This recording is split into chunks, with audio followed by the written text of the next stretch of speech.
Aria thought she'd survived the worst. Months ago, if you didn't watch the first story, here's what happened.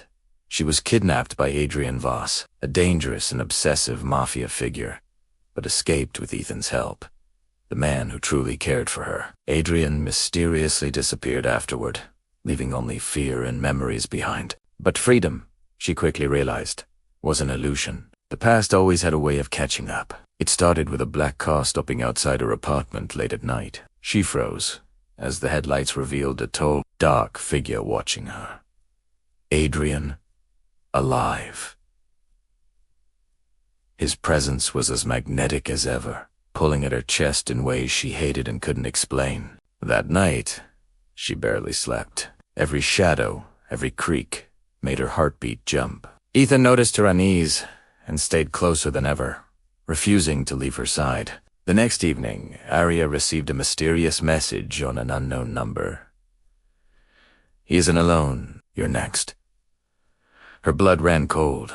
Adrian's rival, a woman named Isabella, had entered the city, a known figure in the Mafia circles for her beauty and dangerous charm. Rumor said she seduced her way into power, and she was coming for Adrian, or maybe for Aria herself. Aria's life suddenly became more tangled than before. When Adrian appeared at her door that night, he looked different, more intense, darker, desperate. He didn't come for revenge.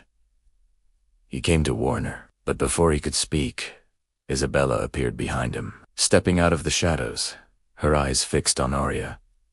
She smiled in a way that was both friendly and dangerous. "So this is the girl," she said softly, her voice laced with amusement and something unsettling. Adrian stiffened. Aria felt a strange pull. Isabella wasn't just beautiful, she radiated confidence, power, and something forbidden. Before Aria could react, Ethan arrived, charging into the room, eyes wide with suspicion and anger. The three adults froze, tension thick enough to choke her. Adrian's gaze stayed locked on her, warning in silence that he wouldn't let anything happen. Isabella, meanwhile, circled the room slowly, as if she was studying every reaction. "You shouldn't trust anyone," Adrian warned. But Aria could see he meant Isabella and maybe even her own instincts. Ethan shouted that Adrian had no right being there, that Aria needed protection. Every word made Aria feel trapped in a storm.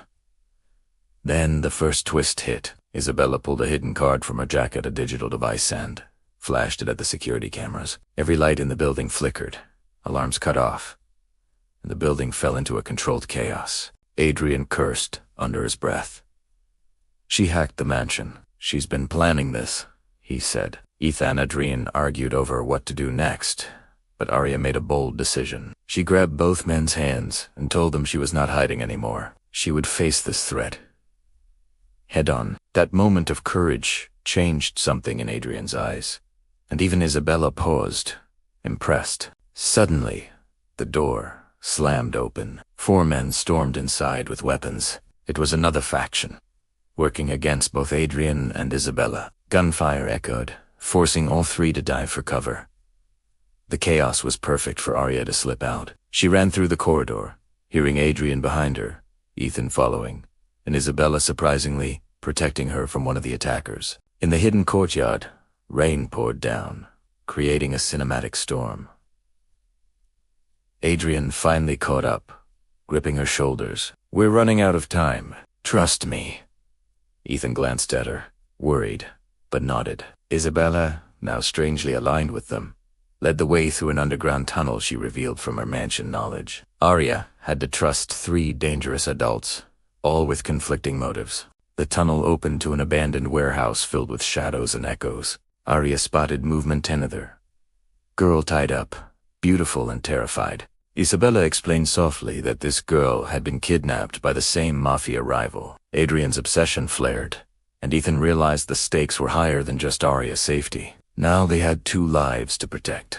Aria approached the girl carefully, comforting her. In that moment she realized the dangerous allure of Adrian and Isabella, and the protective intensity of Ethan, but also the seductive tension surrounding them all. Every glance, every whispered instruction, every near touch sent her pulse racing. The line between danger and desire blurred. Then another twist.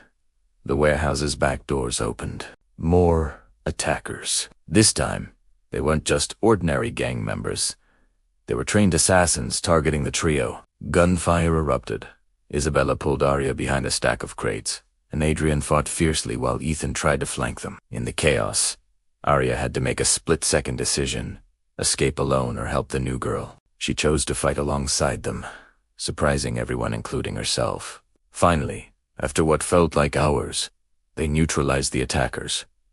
Temporarily, Adrian grabbed Aria, holding her close for the first time in weeks. Isabella smiled knowingly, hinting at the unspoken connections forming between them all. Ethan looked conflicted, protective, but realizing Aria wasn't the same frightened girl anymore. As rain pounded the warehouse roof, Aria's phone rang. She hesitated but answered. A chilling voice whispered, "You can't hide forever. We want her back." Then the line went dead. Everyone froze. Adrian's face darkened. Ethan's jaw clenched, and Isabella's smile turned into a smirk of excitement. Aria realized that the danger wasn't over. It had only multiplied. New players, new lustful tension, and dangerous games awaited.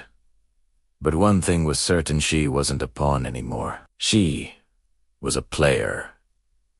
And this story was far from over.